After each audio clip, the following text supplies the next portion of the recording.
Μπρόλι, σε ευχαριστώ πολύ για πριν.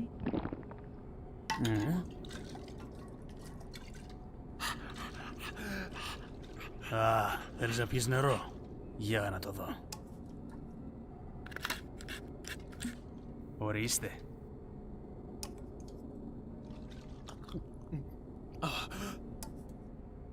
Τι είναι αυτό? Είναι απλό νερό. Δεν έχεις ξαναπιεί ποτέ νερό στη ζωή σου.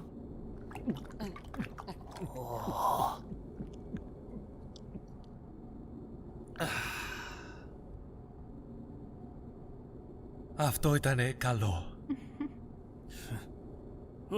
Αυτό είναι το αυτί του μπα. Εννοείς αυτή τη γούνα που φοράς? Εγώ και ο μπα τα πηγαίναμε καλά. Είναι ένα τεράστιο τέρας. Πολύ μεγαλύτερο ακόμα και από αυτό το πλοίο. Μπα είναι ο ήχος που έκανε. Από εκεί βγήκε το μπα. Ο μπα ήταν τρομακτικός.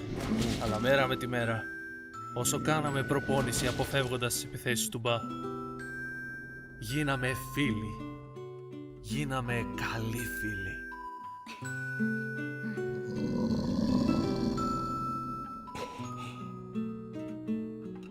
Επομένως ο Μπα ήταν ο πρώτος σου φίλος. Αλλά ο μπαμπάς θύμωνε με αυτή τη φιλία. Το να είσαι φίλος με τον μπα δεν είναι μέρος της προπόνησης. Και έτσι... Ο μπαμπάς πυροβόλησε το αυτί του μπα με ένα όπλο, εξοργίζοντας τον μπα. Ο μπα δεν έγινε ξανά ποτέ φίλος μαζί μου.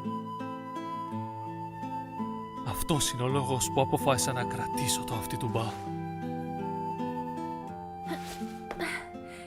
Μας άνοιξες την καρδιά σου, Μπρόλι.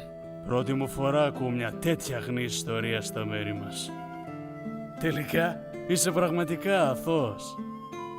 Στοιχηματίζω πως δεν σου αρέσει καν να πολεμάς, έτσι? Είχες απλώς απίστευτες ικανότητες στη μάχη. Έτσι ο γέρος σου σε ανάγκασε να προπονείσαι. Έτσι δεν είναι? Αυτός ο πατέρας σου σε βλέπει μόνο ως ένα ισχυρό όπλο για τα σχέδιά του. Έτσι δεν είναι? Το προσωπικό του εργαλείο για εκδίκηση. Πιθανόν. Ο γέρος σου είναι χειρότερος όλων. Δεν χρειάζεται να κάνεις αυτά που σου λέει ο τύπος. Δεν είναι σωστό να λέτε κακά πράγματα για τον μπαμπά.